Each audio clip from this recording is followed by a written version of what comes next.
Saudi আরব থেকে ইসলাম বের হয়ে ইরাকে ঢুকেছে, ইরাক থেকে বের হয়ে ইরানে গেছে, ইরান থেকে বের হয়ে পাক ভারতে এসেছে। আস্তে আস্তে ইসলাম উল্টে গেছে।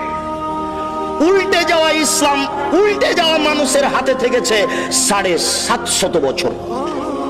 ওরা চলে গেলে যাদের হাতে থেকেছে তাদের নাম ইংরেজ।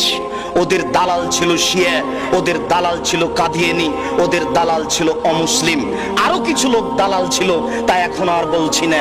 ওরাই তাদের বলেছিল যে আপনাদের জানি শত্রু ওরা যারা বুকে হাত বাঁধে, আপনাদের জানি শত্রু ওরা যারা জোরে আমিন বলে। তাই তারা শহরে খুঁজছিল কোথায় তারা। তাই আমাদের বাড়ি শহরে হয়নি, মসজিদেও হয়নি, শহর ছেড়ে পালিয়ে গিয়ে ওই বাগমারায় আশ্রয় নিয়েছি। বাগমারায় গাড়ি তো যায় না, গরুর গাড়িও যায় না, গরুর গাড়ি তো যায় না, পায়ে হেঁটেও যাওয়া যায় না। ইংরেজ যেন আমাকে খুঁজে না পাই, আমি ওখানে গিয়ে আশ্রয় নিয়েছি। মনে রাখবেন, আমি মুনাফিকি করতে রাজি নই। আপনার এই কাজ দেখলে আমার খুব কষ্ট হয়। ওই মিথ্যুক আপনার বুকের উপরে মিথ্যা তাফসীর করে যায়, সে আপনার কাছে আশ্রয় পায়। আপনি জানেন না আপনার পরিচয়। আপনি সেই মানুষ, যে মানুষটা বলেছিল ফাঁসির মঞ্চে উঠে যেতে রাজি আছি, নিচে হাত বাঁধবো না।